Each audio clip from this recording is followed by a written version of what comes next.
Hello everyone and welcome back once again to the today's session over design of roof truss with bolted connection. So in the last session we have finished with a design of tie beam, okay, and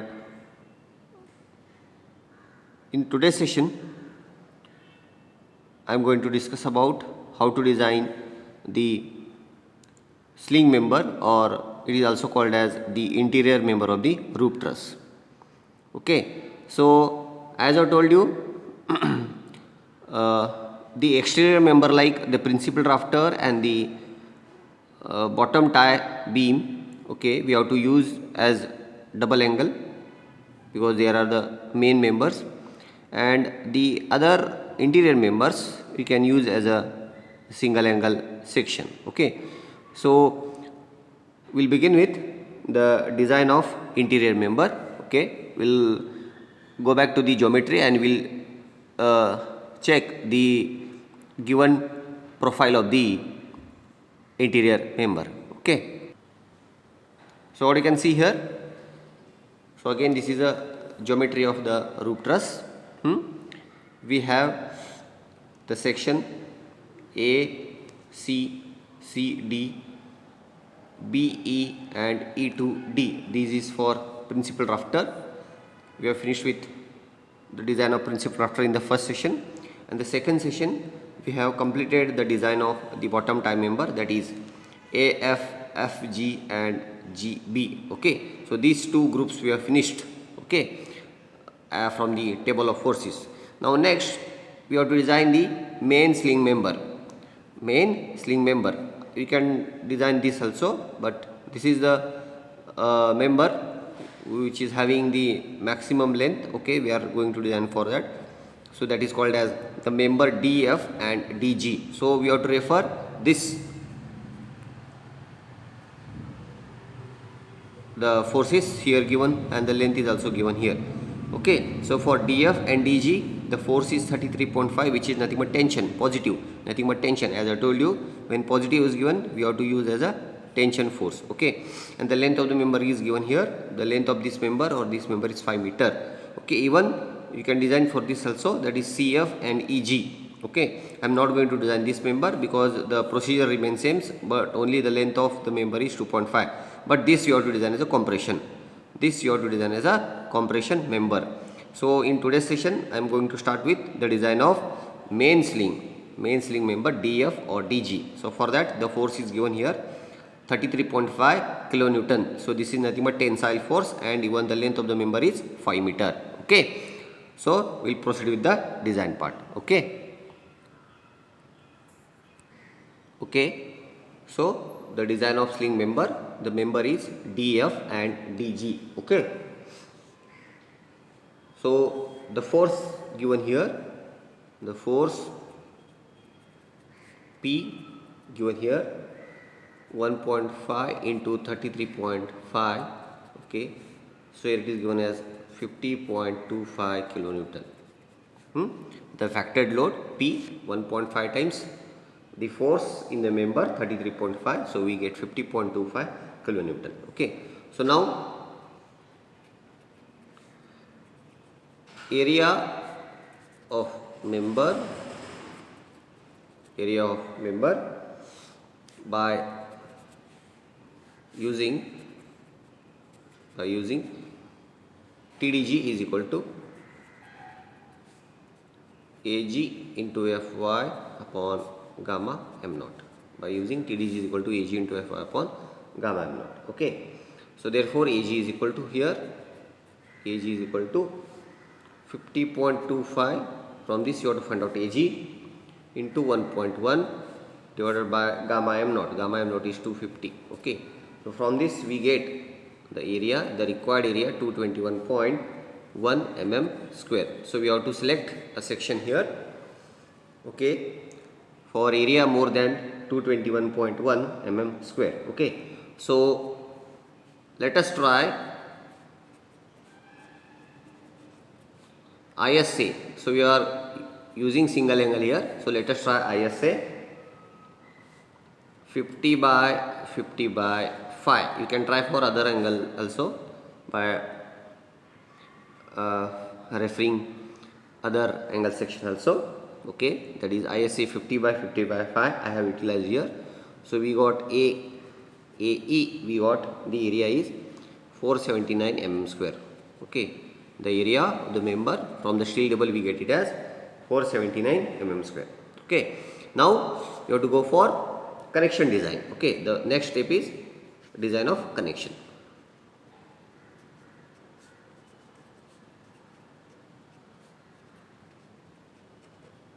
Design of connection. Okay, so for that first you have to find out the bolt value first of all. So connection design is nothing but you have to find out the number of bolts. Okay, so connection design using you use 18 dia bolts of property class 4.6. as I told you, 18 mm dia bolts of property class 4.6. so the number of bolts will be the force divided by bolt value. Force divided by bolt value. Okay, understood? So the bolt value is nothing but what here again? What is bolt value? So bolt value is here again. It is list of what? Shear strength and bearing strength. It is list of what? Shear strength and bearing strength. The bolt value is what? Nothing but what? It is list of shear strength of bolt and even the bearing strength of bolt. Now we have to find out the shear strength of bolt and bearing strength of bolt. Okay, understood? So, so first of all, shear strength of bolt.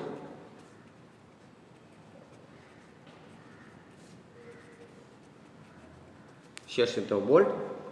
So it is given by VNSB is equal to FU by root 3 into NN into A and B. NN into A and B. Okay, so FU is 400 by root 3 into the number of shear planes are 1 here into 0.78 into pi by 4 into d square 18 square. I'll make it divided by gamma mb here only. So we get divided by gamma mb 1.25. So we get VDSB will be 36.67 kilonewton. So the number of shear planes is 1 here because only one angle we are using. So one angle connected to gusset plate and we are going to use 18 mm dia bolts to connect the gusset plate and single angle. Okay, so bolts will be in the single shear. Okay, here. So what you can see here. So these bolts what you provide, these bolts will be in single shear only. Okay, these bolts will be in single shear. Okay, because you are using single angle, so these bolts will be in single angle, the single shear plane. Okay, so that is the reason the NN will be 1. Okay, so we got the shear strength of bolt as 36.67 kilonewton. Okay, now we'll find out the bearing strength of bolt. Okay, so next, bearing strength of bolt.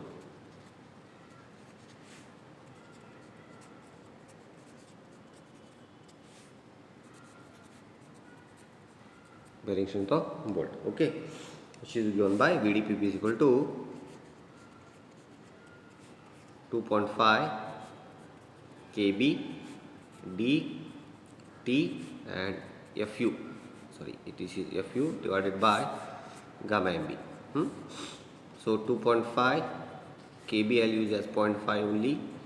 Already we have calculated. Diameter of bolt is 18.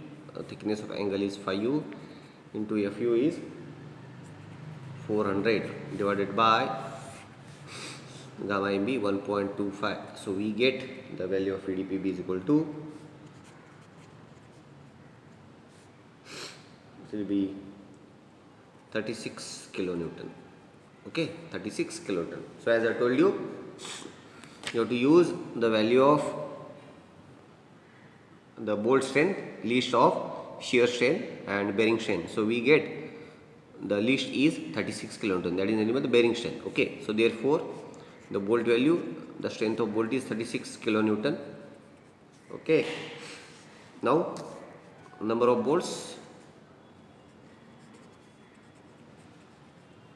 is equal to force 50.25 divided by 36. So we get 1.39, that will be two numbers. Okay, so therefore provide two numbers of 18 mm dia bolts. Okay, to provide therefore provide two numbers of 18 mm dia bolts. Okay, now next you have to check the member. Okay, after connection design you have to check the strength of member. Okay, because we are designing as a tension member, so it may fail due to yielding, it may fail due to rupture, or it may fail due to block shear. So we have to check in all three categories whether our section safe to carry the force. Okay, now we have the connection detail here, what you can see, correct? The single angle connected to 10 mm gusset plate. The black color what you can see, it's a gusset plate, and this is a single angle. ISA 50 by 50 by 5, single ISA 50 by 50 by 5 with two number of bolts with the edge distance of 35 mm and the pitch distance of 45 mm. Okay, and this is the dimensions what you can see. Okay, the centroid of the angle, we are going to provide the bolts in the centroid of the angle section. So these are the distances, you will get it from steel table. You will get it from steel table. You have to note down these values. Okay, for the connection details. Now we will proceed with the to check the strength of the member. So next, now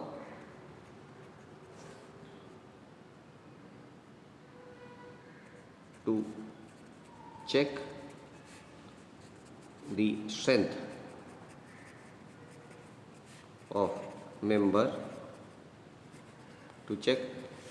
of member, okay, so in that we have to refer one by one. First of all, strain due to yielding.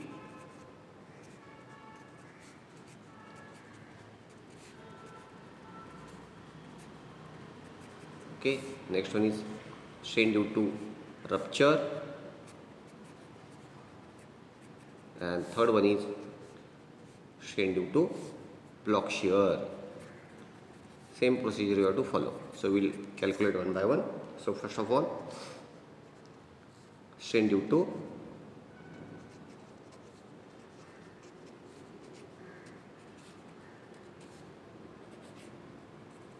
yielding. Okay, that is TDG is equal to AG into Fy upon gamma m. TDG is equal to AG into Fy upon gamma m. Okay, so AG is 479, Fy is 250, gamma m naught is 1.1. Okay, so we get this, the strain due to yielding of cross section, we get 108.86 kilonewton, which is more than 50.25 kilonewton. Means our section is or the strength or the load carrying capacity of our section is 108.86, means before yielding the section, because the section is subjected to tension, so tension means it will start yielding. Okay, so before yielding or before failure due to yielding, it will carry a load of 108.86, and the load applied over the section is 50.26, means it is safe. Our section what we have provided, it is safe in strain due to yielding. Okay, Okay, so next is the strain due to rupture. So again, the formula as per IS 800, you have to note it down. Then for that we have to find out first of all beta. So beta is also given here. Okay, so for that the required things like first of all the W. The W is nothing but the width of outstanding leg. So we are using 50 by 50. So if you want, I'll show it here. The angle is like this. This is connected, this is connected, this is outstanding. So this is C, this is outstanding. Okay, so the width of this nothing but W. So W is 90, sorry 50. We are using 50 by 50 by 6, so 50. W is 50. Okay, then we have next BS. BS is W plus WI minus T. Okay, same, you have to note it down. So W is 50 plus WI is 14.1, okay, as I shown in the sketch, and the T is minus 5. So this is 14.1. Okay, so W plus WI, 50 plus 14.1 minus T. So this we get it as 59.1 mm. Okay, then we have the LC, length of connection. So the length of connection is only single bolt we are quoting. So 2 bolts. So from here to here nothing but LC. So this is LC is 45 mm. Nothing but pitch of connection between 2 bolts. The pitch stress is nothing but here LC. If you get number of bolts more, then the LC will be the distance from first bolt to the last bolt, center to center distance between the two outermost bolts. So by substituting this, by using W and by using BS and LC, other data Fy is 250, Fu is 410 and thickness is 5 mm. Okay, by using this we get beta equal to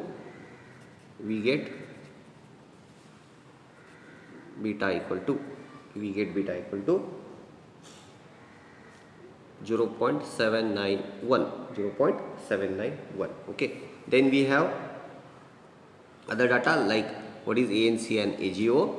The ANC is connected leg, so 50 minus 20 minus 5 by 2 into 5, this will be 137.5 mm square.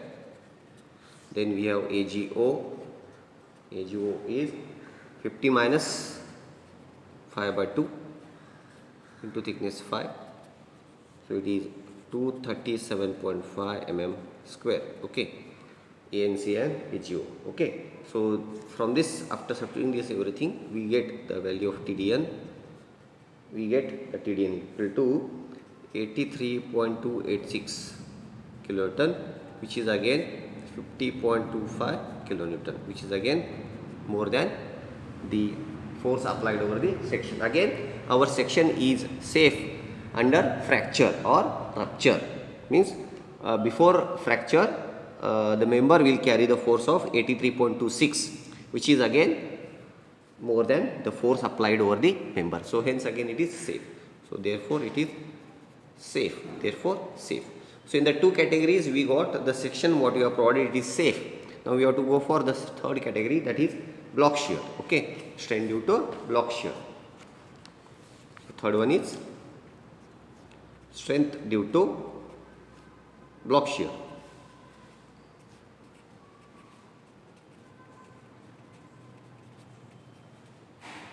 Strain due to block shear. Okay, so for that we'll calculate the required data first. AVG, AVN, ATG, ATN. We'll calculate one by one. So for that, first of all we'll calculate and I'll check. Okay, so AVG is 35 plus 45 into 5, that is the thickness. AVN, so what you have to do, 35 plus 45 is 80 minus 1.5 times 20 into 5.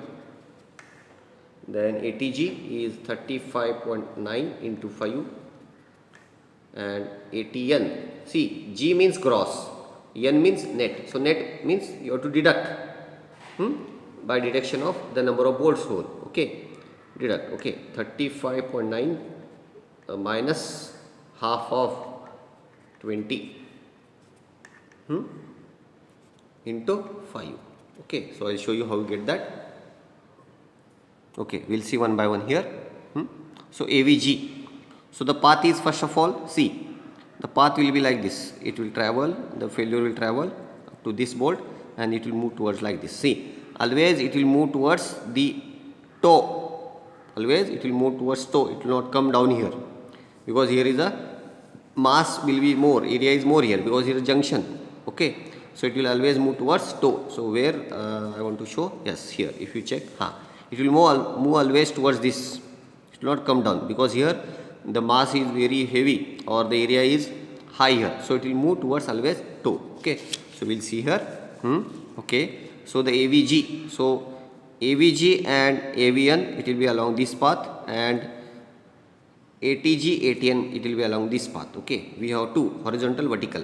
So AVG, so what I can show here, AVG will be like this, AVN will be like this, ATG is vertical. I mean these two are horizontal and these two are vertical. Okay, so AVG is, so what you can see here, 35 plus 45. Okay, 35 plus 45, because this distance 35 and this distance is 45. So 35 plus 45, 35 plus 45 into 5, correct. Then AVN, so total is 80 minus, please check here, 1.5, one number and half of this. Okay, one number and half of this, 1.5. 1.5 into 20, 1.5 into 20 into 5. So we get this. Then ATG, ATG is along this direction, is this direction. So this distance is 35.9. This is from here to here, it is 35.9. Okay, which is already shown in the diagram, 35.9. So 35.9 into thickness. Then ATN, 35.9 minus half of, so it will take half of this. 35.9 minus half of 20 into thickness. So understood. So this way we have to consider the gross area and net area in terms of block shear. So I'll just note it down here. We get this as 400 mm square, then 250 mm square, then 179.5 mm square, then 129.5 mm square. Correct. These are the areas. Then we will substitute in the formula and we get. Okay. So then when you substitute in the formula, that is TDB1 and TDB2, TDB1 and TDB2. So we get TDB1 as 90.71 kilonewton and TDB2 as 83.403 kilonewton. Okay, TDB1 and TDB2. So therefore the TDB will be least of these two. So TDB is nothing but 83.403 kilonewton, which is again more than 50.25 kilonewton, which is again more than 50.25 kilonewton. So therefore safe. Understood. So the section what you have selected, that is ISA, that is single angle 50 by 50 by 5 mm. It is safe to carry the force, and it is also safe as designed as a tension member in terms of yielding, rupture and block shear. Okay. So this is the end of the second problem over the design of bolted roof truss or design of roof truss with bolted connection. Okay. So in the next session we'll begin with the another problem. In that the problems remains same, but it will be with welded connection. Okay. So regarding this or in this problem, if you get any queries, you can contact me or you can write it over comment box. Okay. Thank you very much.